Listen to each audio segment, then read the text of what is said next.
Well, this video, I think as we're standing out in our jungle of a garden that's so full of weeds, but also amazing production this year. Of vegetables. Of vegetables, yes. Weeds too, because some of those can be eaten. But anyways, that's a whole different video. But we thought we should kind of, I guess, talk about a really common, basic, everyday vegetable, and I guess what makes it an excellent prepper vegetable, and kind of really emphasizes the prepper skills you need to do it properly, which allow you to basically also do that indefinitely. Yeah, self-sustaining. Yeah, which is what makes them an amazing. And although you've already seen the title, that plant is, of course, tomatoes. It is tomato season, and the tomatoes are producing like crazy. Everything is plentiful with tomatoes at this time of year. So let's talk about this a little bit.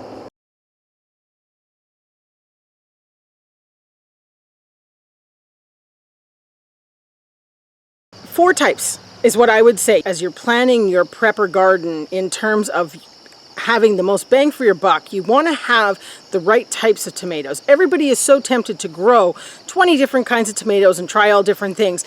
What you need to do is your research. You need a paste tomato. You need a slicer tomato, something for juicing, something that's a really nice juice tomato. We also like a few for fresh garden eating, like the cherries or the grape tomatoes. Now we choose just to grow one type, the cherries, because that saves having to, have extra complications with things crossing. But Chris will touch on that a little bit later. You want to make sure that you have those four types, and you gauge by what you need in your preps, how many of each type you plant each year. For example, this year I planted 40 San Marzano paste tomatoes because they're kind of like a Roma for anybody that doesn't know what the San Marzano variety. And that's for things like the ketchups, the barbecue sauce, the pasta sauces, things like that. So it's definitely kind of said that was really, I guess, the basics. If you're going to use tomato-based products in any sort of way in your food stores, you kind of want those four types are nice to have. Some of them, obviously, like the cherries here, a little less useful as sort of long-term winter storage. But this is the other thing that's nice about tomatoes. You have your fresh eating, but you also have the ability to store literally hundreds of pounds, if not more, more like thousands potentially, but literally hundreds of pounds of food from a very small space with relatively little effort except for the processing.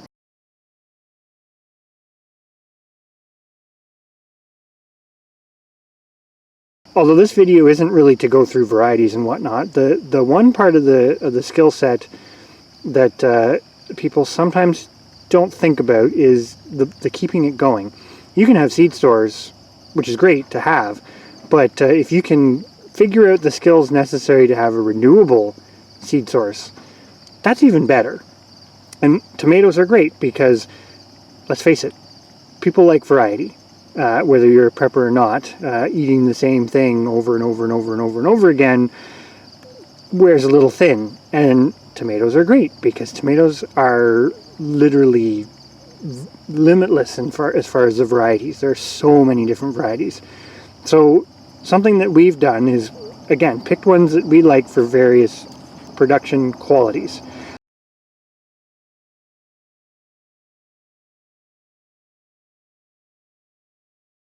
So here's some varieties that we grow, and I'll go through why we grow them and why it's important to basically understand how to propagate them so that you can keep the production qualities. Because let's face it, this little Gray's sweet cherry tomato right here is the exact same species as this big huge Palestine tomato.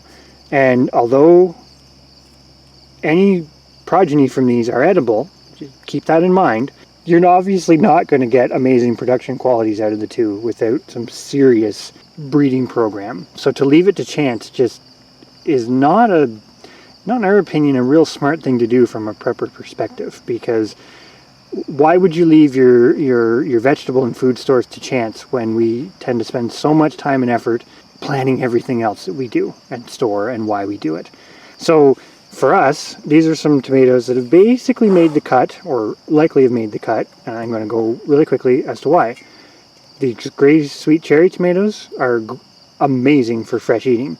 Super sweet and super prolific. Although they don't produce much in the way of usable storage food, that's a great variety for sort of that fresh eating. And because they're so prolific, you can extend your season by planting like a staggered plantings, and potentially even extending it with some protection, etc. Then we have our San Marzano tomatoes, which, as Stephanie said, are a paste type tomato.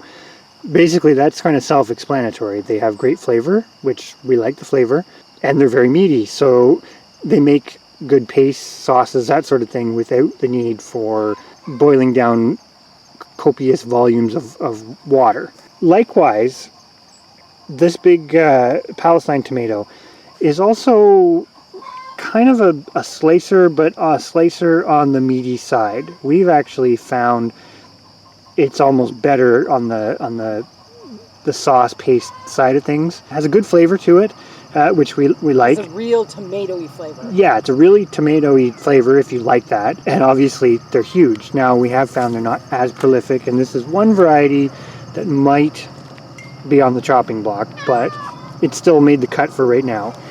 Then we have our cat helper, our OSU blue tomatoes, which we're really liking because of the uniformity and prolificness of it. Again, this is kind of, for us, falling into that, I say paste, but use for sauces, because they're quite good for that, and they're consistent producers of these kind of smaller size fruits. So this is blemish-free, just beautiful, beautiful fruit. Yeah, which is a nice quality to have. Then we get into sort of the oddities, because as you can see, between those four varieties, they're not created the same.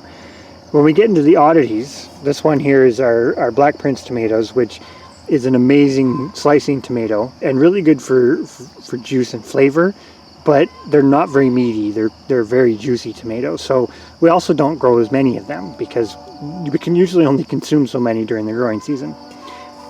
And then we have our yellow varieties, and we do have some others too, but this is a pineapple tomato, and this is a white Tomasol tomato. And again, they're both slicers, but they have a very different taste. They basically don't taste like a tomato. They taste fruity. Yeah, they're very fruity, so if that's something you like, it's nice to have this variety. So sitting in this bowl is an amazing amount of variety of tastes and flavors and culinary uses that can very easily, with a little bit of planning, be maintained in your preps. We'll link the video to the that we did on saving tomato seeds, but I don't think I can overemphasize it enough. Like I say, sitting in this bowl is an amazing amount of diversity of culinary flavors that literally anybody with a little bit of space, you don't even have to have a huge garden. You can have a little bit of space and you can still maintain multiple varieties of tomatoes and keep them pure and keep those qualities as part of your preps. Tomatoes are so familiar to everybody that I think a lot of the times people just take it for granted that everything is simple and they know how to do all the different parts of growing tomatoes, which most people do, but when you're thinking about it from a prepping perspective, it's not just can I grow it, it's can I keep it going. Of course, this is like your renewable food preps that we're talking about here, but the nice thing about tomatoes versus everything else is, almost everything else I should say, is you need very few plants and very few fruit to get an exorbitant number of seeds, which means if you do a little bit of planning, and most preppers are planners, right? You're planning things out, you're researching, etc. But we notice sometimes it falls apart when it comes to vegetables and growing food, because there's always that piece of how well would you like to eat, because not all tomatoes are created equal.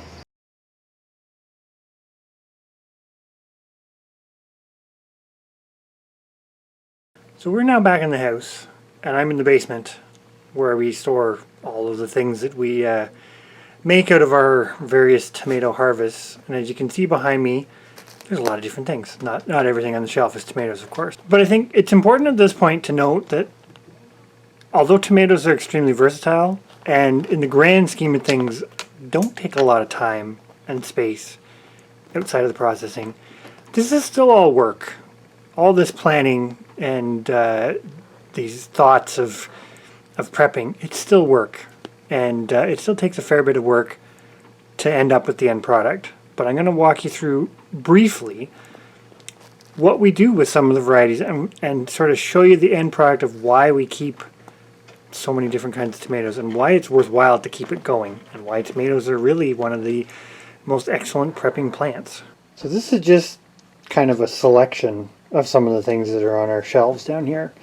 But kind of going around, we've got various things that we've canned for storage through the winter, which basically, I mean, winter storage is kind of the original prepping in a way, because you had to store this stuff or you didn't make it. So if we're going from one side to the other, we've got pasta sauces, we've got a stew, we've got a curry, ketchup, a tomato juice, which is actually a very fruity tomato juice, a soup, and of course just plain old canned tomatoes in quite the variety of colors. All tomato based, but sort of limitless possibility as far as how to use this. And of course that's just the items that you're storing. That doesn't include all the fresh eating options that we've gone through with all these tomatoes that we grow.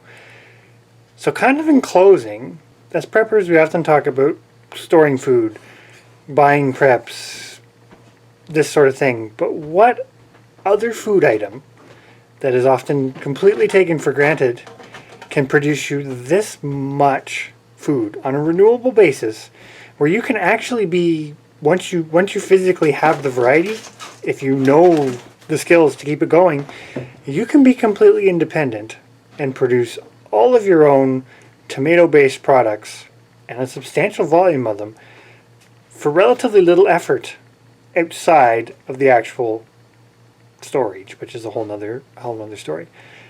But what could possibly produce you that much volume with that little effort and still provide you essentially limitless variety while doing so? So on that note, the lowly tomato, one of the most common and most recognizable garden varieties of vegetables, or fruits if you want to get technical about it, is probably something that the prepping community should give a little bit more thought to and a little bit more prep on how to do it well to really make it work for you in your preps.